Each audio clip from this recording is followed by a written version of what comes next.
माँ के गर्भ से नहीं हुआ है राधा जी का जन्म। इस महान ग्रंथ के अनुसार भाद्र मास के शुक्ल पक्ष की अष्टमी तिथि को राधा जी का जन्म हुआ है और इसी दिन को आज भी राधा अष्टमी के रूप में मनाया जाता है। माना जाता है कि इसी दिन ब्रज में श्री कृष्ण की प्रेयसी राधा का जन्म हुआ था, परंतु राधा के जन्म की कहानी साधारण नहीं है, अपितु चमत्कारी है।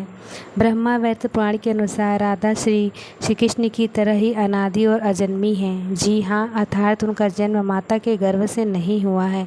ब्रह्म वैवर्त पुराण में दर्ज राधा के जन्म से जुड़े एक पौराणिक कथा के अनुसार देवी राधा भगवान श्री कृष्ण के साथ गोलोक में निवास करती।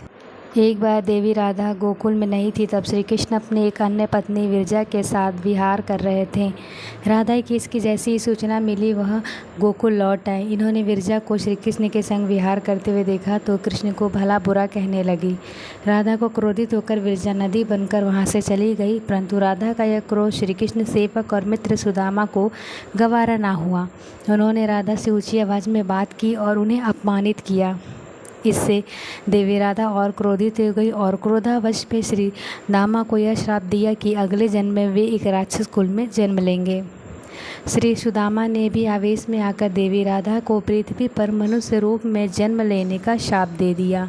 इस शाप के कारण सुदामा शंखचूंड नामक असुर बना और देवी राधा को कार्तिक और विश्वभानु जी की पुत्री के रूप में जन्म लेना पड़ा। लेकिन इनका जन्म देवी कीर्ति के गर्भ से नहीं हुआ था। कथा के अनुसार जब श्री दामा और राधा ने एक दूसरे को शाप दिया था, उसके बाद श्री कृष्ण चिंतित में ग्रस्त राधा के पास आए और उनसे कहा कि देवी, आप पृथ्वी पर जन्म तो लेंगी लेकिन हमेशा मेरे आसपास ही रहेंगी। वे आगे बोले, आपको गोकुल में देवी कीर्ति और भानु की पुत्री के रूप में जन्म लेना होगा। वह तुम्हारा विवाह रामायण नाम एक वैश्य से होगा और सांसारिक तौर पे तुम रामायण की पत्नी कहलाओगी। रामायण मेरा ही अंश होगा। राधा रूप में तुम मेरी प्रिया बनकर रहोगी और कुछ समय तक आपका मेरा विछोह रहेगा। इसके बाद भगवान श्री कृष्ण ने देवी से कहा कि अब आप वृषभानु के घर में जन्म लेने के लिए तैयारी करें। संसार की दृष्टि में राधा की माता कीर्ति गर्भवती हुई, लेकिन उनके गर्भ में राधा ने प्रवेश नहीं किया। कीर्ति ने अपने गर्भ में वायु को धारण कर रखा था और योग माया के संयोग से कीर्ति ने वायु को जन्म दिया, लेकिन वायु के जन्म के साथ ही वहाँ राधा कन्या के रूप में प्रकट हो गईं।